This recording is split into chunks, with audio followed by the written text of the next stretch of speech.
من الشيطان الرجيم بسم الله الرحمن الرحيم أعوذ بالله من الشيطان الرجيم بسم الله الرحمن الرحيم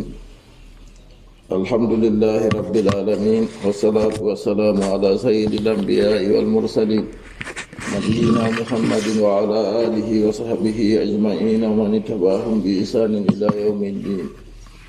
قال المؤلف رحمه الله المجلس الثامن في ذكر أشربة أهل الجنة جودر جوية تبرها جودر للرسومي يدي ولوكين جرم جيم بالجنة يم بالجنة هذا الجنة بنيامان بجرن أما نعم ويلو نعم دونكا ngam weltinoraki ɓe ñaman ɓe jara yago waɗa haja bo wala to ɓe ñami ɓe jari man ɗo sei ɓe wa'a ɓe wulwina tan hunde man wurti banni kañum man ɗo bana ɓuregol ɓurdi misigri. Alhamdulillahi rabbil alamin, gettoje tabitani Allah jawmuta gefoji, wa sallallahu ala nabiyyina muhammadin wa ala alihi wa sahbihi. Allah ɗum salatu maako dow jagorɗo meɗen dow annabijo meɗen muhammad e dow aalo en maako e sahaba en maako. Zakara allahu subhanahu wa ta'ala ashribata ahli aljanna, Allah mo seni e ɓangare wodani o wolwi jaram yimɓe aljanna. Faqala subhanahu wa ta'ala ba'da a'udhu billahi min ash-shaytani ar-rajim fiha anharun min ma'in ghayri asin وأنهار من لبن لم يتغير طعمه وأنهار من خمر لذة للشاربين وأنهار من عسل مصفى ولهم فيها من كل الثمرات. الله سنلوي فيها دندر الجنة أنهار شوفي ما جرندي أمم هاداي للاتاكي ما جمودي nden anharu no wi maaje man ɗe ɗuɗɗe na maayo man woto min ma in gayri asinin ibgo e ndiyam tana sanjuɗam tana ñidduɗam wa anharun maaje goɗɗe fahin min labanin ibgo e kosam lam yatagayyar ta'amuhu ɗamda kam muɗum waylayi wa anharun e maaje goɗɗe min hamrin ibgo e giya mbal lajjatin belɗam li sharibina hedi jarotoɓe na kaɗɗa baɗam duniya wa anharun e coofi maaje min asalin ibgo e jumri musaffa laɓɓinandi walahum fiha min kulli samarat. Wodani ɓe ha nder aljanna ɗo kala ɓendalloje fuu,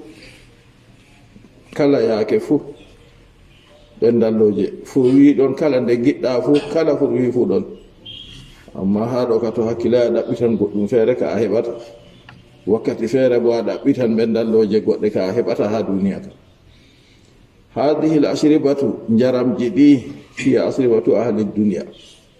جرم جدي بنجرة ها الجنة دم جرم جيم بدنيا. قد ذكر الله سبحانه وتعالى أنها في الجنة. الله مسنه بنغار ودني وولوي كنج من دي دندر الجنة ولكن تختلف أما في الدنيا. أما سكاكا jaram jiman gondi ha aljanna ɗo ɗiɗo luura ɗi sendira be ko woni ha duniya.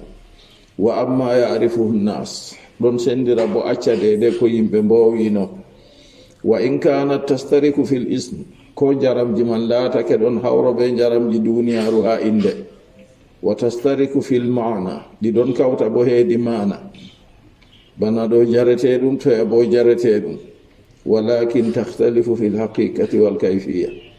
amma se kaka ɗum ɗo luura heedi gonga majum be no ɗum wayi. Fal asribatu allati fi dunya tanqati, jaramji gondi ha duniyaru kam taƴan, yake feere a yiɗi a heɓata. Nden bo jaramji man ɗo laatata tum ha nder tiyo man ɗo wara waɗata. Wa amma asribatul jannati fa inna la tanqati wa abada, amma jaramji ɗi aljanna hanji ɗi taƴata ha foroy. Wal asribatu allati fi dunya qalilatun kamiyatuha, jaramji gonɗi ha duniyaru bo mobgal muɗum man seeɗa. Walakinna al asribata allati fi ljannati anharun tajri, amma se kaka jaramji gonɗi ha aljanna kam ɗum coofi ɗum maaja on ɗo ila. wal asribatu allati fi dunya tatagayyaru wa tafsudu, njaramji ɗin gonɗi heedi duniyaaru ɗiɗon wayla wa tufsidu ɗiɗon bonna. falma'u ija hubisa fa innahu yasanu wa yantu, ndiyam to faddama a sukki ndiyam man ɗam ilata sai ɗam ñidda ɗam hacca ɓaawo ɗon. wa amma alma'u alladhi fi ljannati, amma ndiyam gonɗam ha aljanna fa innahu la yatagayyaru abadan wala yufsidu, ɗam waylata ha foroy no ɗam faɓɓiri fuu, ɗam wonnata bo.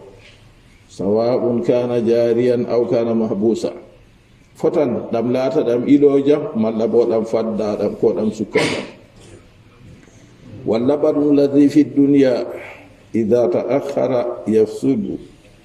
idha ta'akhkhara yafsuduna ko yufsidu kam fasada yufsiduna.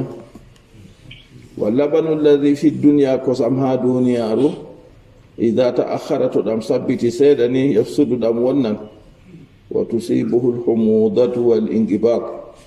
lammuki wafa ɗam be jotta kam nanguki ha hunduko. ɗiɗu kosam nde a raara sakko pellel gulɗum, to a acci ɗam jooɗi ko lertati ni halas, to a woɓi no ananta ɗam waɗata sale noy kosam ma waɗata lammata sam tammano kam ko gaynako noon ɗam lamsan ɗo waɗa lammugo ɗam lamsan na lamsugo je a lamsi ɓalala timmini day nden yaake wana nana ɗam ɗo nanga hunduko sanji sotti ban asli mum won noon. wa rubbama yatakhammaru, kay ɗuuɗi heewi makko ɗam warta ɗam lamma ha sala kerol ha ɗam wuykinan fuu. wa amma labanu jannati fa innahu la yatagayyaru ta'amuhu abada, amma kosam aljanna kanjam ɗo dakam majam waylata ha foro mahama talal baqa'u, ko noye jooɗuki majam juutiri. wa mahama ta'akhkhara istimaduhu, ko noye hutinirki majam sabbiti. fa innahu da'imun tayyibun la yataghayyar, kanjam ɗo foroy ɗam belɗam ɗam sanjata sam. ha nder leddi men ɗo woodi nokkure to ɓe ɓiri kosam ɗam ɓe ɓiri keenya be ɗam ɓe ɓiri hande e fajira, asira man to ɓe gaddanima a heftata ɗame won ɗame sanjata sam ha pellel pewɗum ha lesɗe baminda jataw.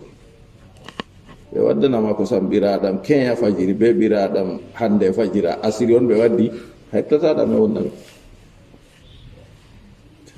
alhamru alladhi fi dunya khabisatun muntina, mbal gonɗam ha duniyaru coɗɗam kaccuɗam, muzilatun lil akli muskira, ittojam hakkilo guykinojam, tajurru ala ashabiha alwaylat, ɗam ɗo fooɗa boneji ɗam waddana jawmijam, tajurru alayhim alfasada wa dhahaba alukul, ɗam ɗo fooɗa ɗam wadda dow maɓɓe bononda e nattuki hakkilo, ittuki hakkiloji. fa hiya ummul khaba'is, mbal duniyaru kay woni jiido soɓeji fuu, kay woni dada masiboji soɓeji fuu. wa qad harramahu llahu wa rasuluhu, haqiqa allah eno laaɗo muɗum harmini mbal duniyaru. ɗalgiya tayaru, ɗalgiya tayar tayaɗa accu, ɗalgiya tayar tayaɗa accu taɓatu masa. wa ajma'ati sara'i'u ala tahrimi khamri dunya, sari aji fufu ɗi potti dow harmuki mbal duniya. 1985 wodi hawtirde min yeyno ha yahunde balɗe jeeɗiɗi, goɗɗo mission jom mawɗo ha mission ɗo wondi be amin balɗe man ɗo pat min ceeday, wakkati to min ɗo juuɗa oɗo dari laaraɓe. ha nde hawtirde wari timmugo, o wi to 1984 mi wi on nako 85 kam tammi 84 dey ngam yaake ma biya laami ɓuray duuɓi ɗiɗi. Adamu Dam Joya rahimahullah o waɗino association maako feere o inninga Alhuda, ha waɗino kalandireji fu ɗo wurta irin yimɓe siganɓe tema ɗo mari kanko on ƴewni hawtirde man o wi ɓe en fu yecca no islam ummiri her mum no jangde qur'anu yahiri her mum to waɗi hawtirde man 84 ha yahunde 85 waɗi ha marwa hawtirde go maɓɓitama ɓawa balɗe ɗiɗi ɓe lendi avion spécial hoosimo nonno ɓe bariri ngaɗa ɓe hultori ngaɗa nonno ɓe bariri association man to ha ɗon ɗo yimɓeji ndewa hawtirde wari timmugo yimɓe wi to kadi nda jotta hawtirde ɗo ko waɗi en ɗo gondi ha ɗo en ceeday ɗume jotta ka yi hakkunde diina amin be diina mon o wi hakkunde diina mon be diina amin pat gotel sey juulugo mon feere be juulugo amin tan ɓe wimo kayi na on ɗo ñama gaduro on ɗo yara bal o wi fewre pat haramu a yi sike o wi pat haramu ha dinaji pat haramu ha dina maɓɓe fu haram kanjum o wima wa asma'ati sarai wala tahrimi khamri dunia sadi aji fufu ɗi potti dow harmoki mbal duniyaru kadi ɗo ni nden an Allah waɗima a julɗo a wiya way a yaran way a moɗankini hoygol koye feere way a foɗat hendu feere way a surnan surɗe goɗɗe feere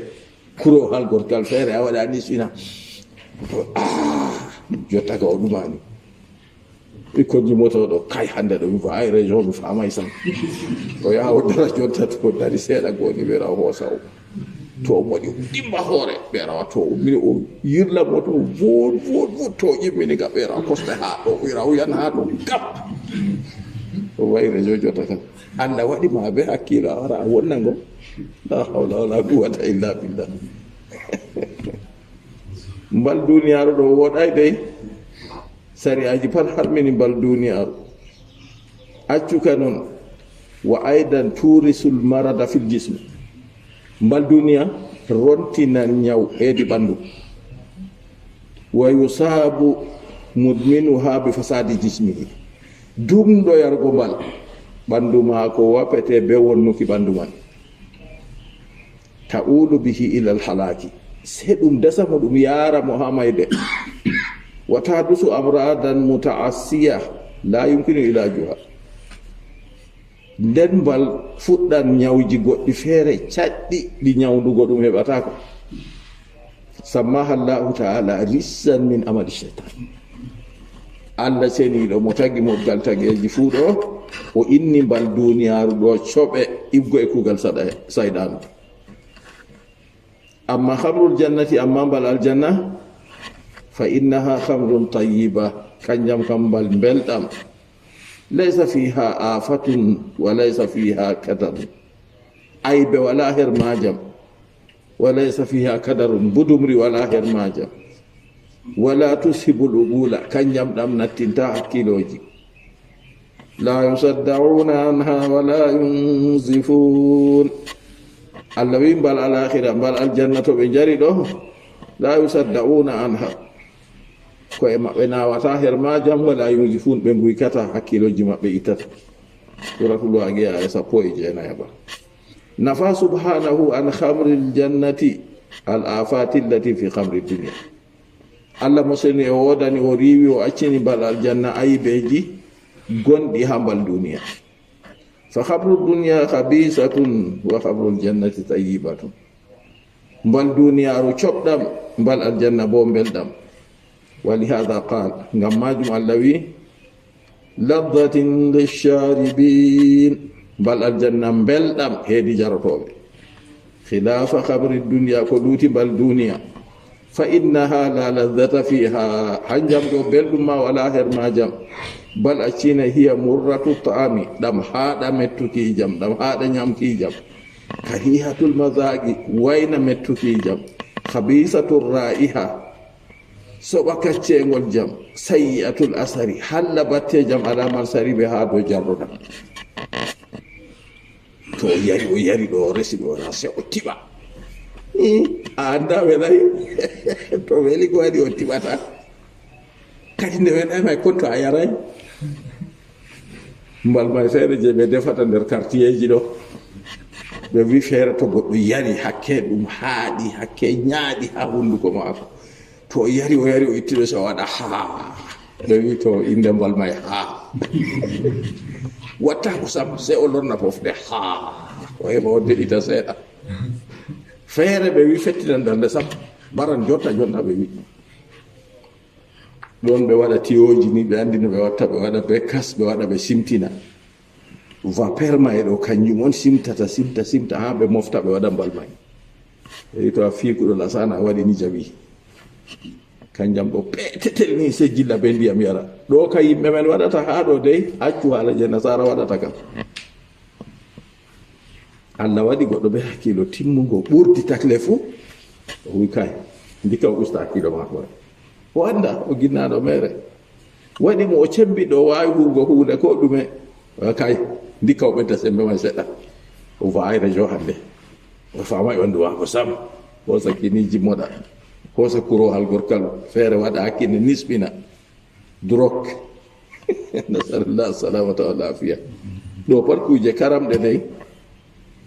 wa qad rattaba llahu nonnona ala saribi hal hadda haqiqa Allah tokkini do jarowo ɗam haddi bi an yujlada samanina jalda o ɓocce capaɗe jeetati da goɗɗo yari bal yiyama sariya islam ɗo dogga to o ɓocce capaɗe jeetati wa asqada adalatahu Allah yandini adilaku mako bo kanko jarowo bal na o adilijo fala tubbalu lahu shahadatun seedaku mako jaɓatake illa an yatuba ila Allah subhanahu wa ta'ala koyna to tubani Allah mo seni e bangare wodani o acci yargo bal ma so na non ka futubu mako seedaku mako jaɓatake ko wani kadi li annahu murtakibun li kabiratin min kaba'iri dhunubi ngam kanko o waɗɗiro geddal mangal ibgo e gedde mawɗe amma khamrul jannati fa innaha tayyibatun nafi'atun laziza amma bal aljanna kanjam ɗam belɗam nafojam tayyiba ɗam ceniɗam nafi'a nafojam lazizatun belɗam la yatariha ayu afatin min afati khamri dunya fe'anta bal aljanna ko kaye aybe ibgoye aybeji bal duniyaru wa in istarakat ma khamri dunya fil ismi ko ngam laatake mbal aljanna hawri be mbal duniyaru ha inde ɗo mbal ɗo bo mbal tan lakin al ma'na wal haqiqata mukhtalifani jiddan amma se kaka mana be gonga man kam ɗum duru ɗum no fanti wa mimma fil jannati min al mashari nder ko woni ha aljanna yibgo e jaramji al asal jumri ayi ha duniyaru na to a waron misalu hunde ɗo weli bana jumri weli bana jumri man ɗon ha aljanna fu hey na iri je duniya ɗo dey je duniya be dome nder ton koɓe leɗɗe kuɗi feere ma ɓikkon ñaki man ɗon ton kay na banni ɗama ka laɓɗam tal ndiya wi'ete jumri ndiya ka lamdi wa huwa mawjudun fil dunya jumri ɗon ha duniyaru fu wa huwa min aladdi l masharibi wa anfayiha jumri nder ɓurɗum welugo jaramji nder ɓurɗum nafugo jaramji wa fi shifa'u ɗon ha jumri ɗo ñawdigu kama dakara Allah subhanahu wa ta'ala bano Allah mo seni e wodani wolwiɗum Allah mo seni e ɓangare wodani wolwiɗum ma annahu ladijun wa tayyibun hawtade bo be jumri ɗo ndi belndi ndi senidi fa fi shifa'un linnasi ɗon ha jumri ɗo ñawdigu yimɓe watadawa bil asali l musaffa wahtajim ñawdi tora be jumri lamdi aslul jannati ahsanu min asali dunya asalul jannati jumri aljanna ahsanu ɓuri woɗugo min asali dunya dininte jumri duniya bal la yusbihuhu asala dunya illa bil ismi a cina jumri aljanna ɗo nandata be jumri duniyaru koyna inde tan ɗo jumri ɗo bo jumri tan wa lihada ngam majum qal Allah wi min asadin musaffa ɗon ha aljanna ɗon jumri laɓɓinandi li anna asala dunya fiha kadarun ngam jumri duniyaru kam mbudumri ɗon her maari wa yahtaju ila tasfiya ndi ɗo buke ha laɓɓineki wa yahtaju ila ta'abin bada tahsili ndi ɗon buke heedi torra ɓaawo gasnuki ndi hidde ko ha heɓa man ɗo ma torra a heɓrata ndi ñaaki fiɗama heɗɗo yite wulama heɗɗo ha a wa'ata dow leggal a dirsita a du'awa kere en wala ni anka ko ɗum waɗata ton hidde ko a heɓa ndi nden nder ton goo fahin dome ñaaki ɗon nder jumri goo ha a ñama fiɗama haɗe mum jumri duniyaru ka torra ɗon heedi muɗum amma jumri aljanna torra wala her mum kanjum wa yahtaju ila ta'abin ba'da tahsili oɗo buke ma heedi torra ɓaawo gasnuki jumri duniyaru khilafa asalil janna ko luuti jumri aljanna fa innahu musaffan min al asli kanjam kam ɗam kayri kandi laɓɓinadi daga asli la yahtaju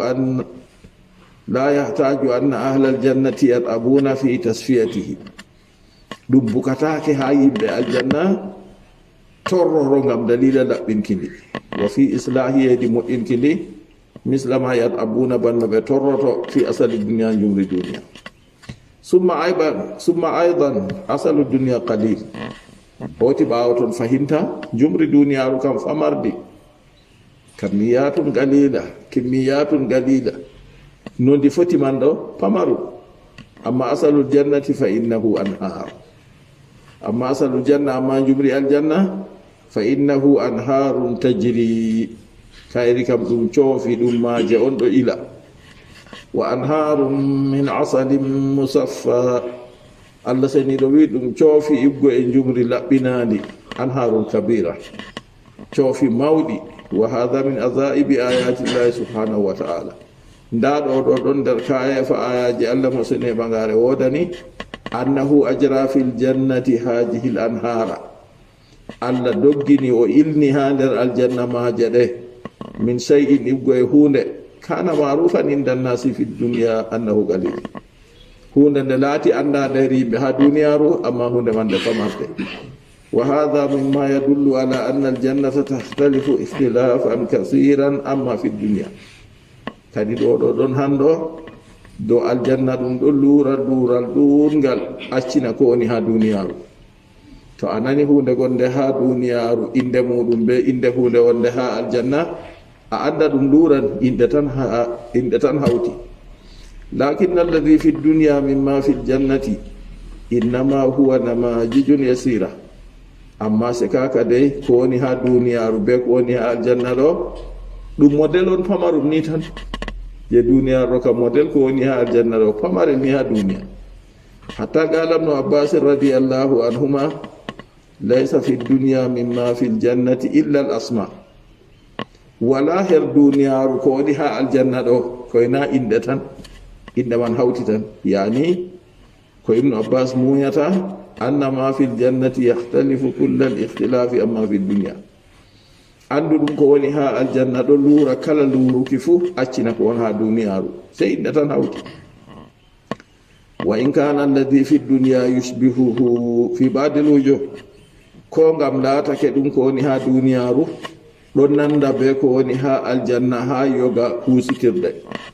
wa yusarikuhu fil ismi nden hawrana ɗum ha inde lakin yahtalifu anhu ikhtilafan kasira amma se kaka ko woni ha aljanna ɗo ɗo luura accana ko woni ha duniyaru luural ɗungal wa kadhalika sa'iru ma fil jannati min as-samarati wal fawakih non horano ko woni ha aljanna ibgo e ɓendalloje non fawaki e fonkalloje kuje ko weltinirte takhtalifu amma fi dunya ikhtilafan kasiran ɗum ɗo luura accina ko woni ha duniyaru luural ɗungal la ya'lamuhu illa Allah subhanahu wa ta'ala wala anduɗo luural man no ɗum luuriri ɗo sey allah mo sene ɓagare wodani tan ɗo kuje man wa innama ya'rifu an-nasu ma fil jannati bima yajiduna nazirahu indahu fid dunya amma kadi yimɓe andi tan ko woni ha aljanna be ko ɓe tawanno nandumajum ha duniyaru her maɓɓe ɓeɗon no mari nanduman ha duniyaru ɓe gi'a irin ko nandi noon wa amma ma laysa lahu nazirun fi dunya amma ɗum ko walana ɗum yeru ha duniyaru nden ɓe tawi ha aljanna fa inna allaha akhfa'ahu anhu andu allah suuɗi ɗum kanjum kam accini ɓe seeto ɓe tawoy ɗum tan wala ya'lamuhu illa huwa subhanahu wa ta'ala. Wala anduɗa ɗum koyna hanko Allah mo seni e ɓangare wodani. Qala ta'ala, Allah ɓangiɗo wi, fala ta'lamu nafsum ma ukhfiya lahum min qurrati a'yun jazaan bima kanu ya'malun. Fala ta'lamu nafsu fu andata ma ukhfiya lahum ko ɓe cuuɗana ɗum min qurrati a'yunin iggo e fewruki gite, ɗum ɓe giyata gite maɓɓe nana belɗum, ɓerɗe maɓɓe de'itora be majum. Ko Allah sigani ɓe mbawi ɗum banni, to nafsu fu anda ko Allah sigani ɗum. Jazaa mbar jari bima kanu ya'maluna, ko ɓe laati ɓeɗo kuwa. Suratu Sajda 17. Fala yuhidu bi awsafil jannati, filiti ta tindinoje aljanna, tindina aljanna ha tindinoje wande timma, wa ma fiya be ko woni nder aljanna, wala mo foti ɗum illa Allah subhanahu wa ta'ala. Koyna Allah mo sene ɓangare wodani takkude. Wa innama bayyana lana ashiya'a mimma fiha, seni kadi tan Allah wanginani en kuje yoga ko woni her aljanna, li ajli an na'rifa dhalika fanajidda fi talabihi, ngam sabbu en anda bolwa ɗum ɗo, nden en tiiɗa kadi ha ɗaɓɓitirki ɗum. Wa sa'ili husulihi bil amali salihah, e non en huwa ngam dalila gasnuki ɗum be kuuɗe meɗen laaɓɗe. Kama annahu jala fi dunya namajiza mimma fi nari, banon Allah seniɗo waɗi har duniyaru model misalu bana ko woni ha yiite, min asli an nakhafa min annari, ngam sabbu en kula yiitege alakira, wa nastaniba ma yusabbibu dukhulaha, en luncita en daata ko sabbibinta nastugo nge. Fa kullu ma yata'allamu an-nasu minhu fi dunya, kala ko yimɓe nawnoto her muɗum her duniya matata nawɗum man. Wa kullu ma yakrahunahu fi dunya, e kala ko ɓe gañata her duniya. Wa kullu maradin wa kullu afatin wa kullu sarrin fi dunya, kala ñaw, kala aybe, kala sarri ha duniya, inna nadhirahu fi nnar, andu yeru majum ɗon nder yiite, waliyasu billah, moltorago Allah. En ɗaɓɓitira Allah kisnamo hisnayi. Lakin ma fi nnari asaddu waqa, amma se kaka ko woni ha yiite ɗo, kanjum ɓuri satugo, kanjum bo woni horojum, kanjum ka dumoto ha foroy. Amma duniya negada man, nawɗum man, sharri muɗum,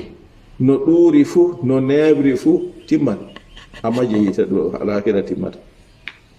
Fa idha arafa annasu hadihi namajiza, to nini yimɓe andi model ji ɗi, allati fi dunya mimma fi nari, gonɗi ha duniyaru iggoye ɗum ko woni e yiite, yaake nden noy sababa dhalika alkhawfa walfirara min annar, kadi bolwa ɗum ɗo sabbibinan kulol e doggago yiite. Falharru walbardu sadidani, andungol caatuɗo be peewol caatugol, masalan ba wigo fi duniya her duniyaru, lahuma nadhirun fi nnar, wodani ɗi ɗiɗi fu misalu muɗum ha yiite. Lakinnahu asaddu wa a'zamu wa abqa, amma ko woni ha yiite ɗo alakhira ɗo kanjum ɓuri saatugo, ɓuri mawnugo, ɓuri duumugo bo. Kadhalika annaru allati fi dunya, banani yiite wonge her duniyaru bo. Aidan narul akhirati asaddu minha wa abqa wa ahaq, yiite alakhira ɗo kange ngen ɓuri saatugo, kange ɓuri duumugo, kange ɓuri wulgo. Qul naru jahannama ashaddu harran law kanu yafqahun. Allah ceniɗo wi annabijo Muhammad sallallahu alayhi wa sallam, qul wi naru jahannama ashaddu harra, yiite jahannama ɓuri saatugo nguli, law kanu yafqahun, wondoɓe laati ɓe ɗon no paama kam. Suratu Tawba aya 82. Kadhalika al-alamu, non nawallaji bo nawɗumji, annaru fiha alamun la ya'lamuha illa Allah, yiite ɗo nawallaji ɗon nder maage wala anduɗo ɗi sey Allah. Tazubu lahal jibalu rawasi, koseje mawɗe to waɗama yiite alakira ɗo seeɗe ɓolwa. Walakinna asada ahli nnari tu'adhabu fiha wa tukhalladu fiha, amma se ka aka ɓalli yimɓe yiite, jangititte nder yiite man, ɗi dumnete bo ɓalli maɓɓe man ka jinnata ngam ɓe jara bone. Waliyadu billah, moltorago Allah. fala yamutuna fiha fayastarihu nastuɓe yiite ɓe bone dede koseje mawɗe fuu to nastinama ɓolwan nden kamɓe ɓe nastinama toon ɓalli maɓɓe jinnata ɗo fala yamutuna fiha fayastarihu ɓe ɗon nder yiite go ɓe mayata nder maage ma sakko ɓe pofta wa yatamannawna almauta min ajli an yastarihu amma ɓe ngelan mayugo kam ngam dalila ha ɓe heɓa ɓe pofta lakin la yamutu amma se kaka ɓe mayata bal yabqawna mu'adhabuna fiha abadal abadi accu yaɓɓuna kamɓe ɓe horan ha nder yiite man ɗo ɓeɗo jangite nder maage abadal abadi forti foroy nasalullah al afiya en toɗo allah jisneki fa hada mimma yujibu lil insani ida tadakkara ma fi nnar nda ɗum ɗo ɗon nder ko wajibinta neɗɗo to nini o siftori ko woni ha yiite yujibu lahu lhawfa wa tajannuba al ma'asi ɗum wajibinan mo kulol e woɗɗitago gedde ngam ta ɗum sabbibina mo ya nder yiite ma wa ida tadakkara ma fi ljannati to ni o siftori ko woni ha aljanna bo aw jabalahu rajaa wa tamaa bi rahmatillah ɗum wajibinan mo tammude heedi hinna e allah seniɗo fa ya'malu a'mala salihati wal hasanati o huwa kadi kuuɗe boɗɗe kuuɗe laaɓɗe e kuuɗe boɗɗe allati tuqarribuhu ila aljanna kuuɗe ɗen baddinoje mo heedi aljanna wa tusabbibu lahu duhulaha bi rahmatillahi subhanahu wa ta'ala nder kuuɗe goɗe sabbibina mo nastugo aljanna ɓe hinna e allah mo sone ɓangare o wodani hada min hikmatillahi jalla wa ala nda ɗon nder hikma allah seniɗo mawɗo ɓangiɗo ɗumejum an ajra fi haji dunia namajija mimma fi darayni ljannati wannar allah seniɗo doggini her duniyaru ndu misalu modèle ji ɗi gonata ha siye ɗiɗi fuu saare aljanna ɓe saare yite min ajli l izzati wal itibari ngam sabbu wajitoraki e taskitaki wal khawfi wal raja e huluki e tammuki hula yite huwa kuuɗe ɗe dayitinta ɗum tammo aljanna huwa kuuɗe ɗe baddinta ɗum nasalullaha an yuwaffiqa aljamia lima yuhibbu wa yarda en ɗotoro allah seniɗo o fondam mofgal yimɓe fuu heedi ko yiɗata o yerda wa sallallahu wa sallama ala nabiyina muhammad wa ala alihi wa sahbihi ajmain.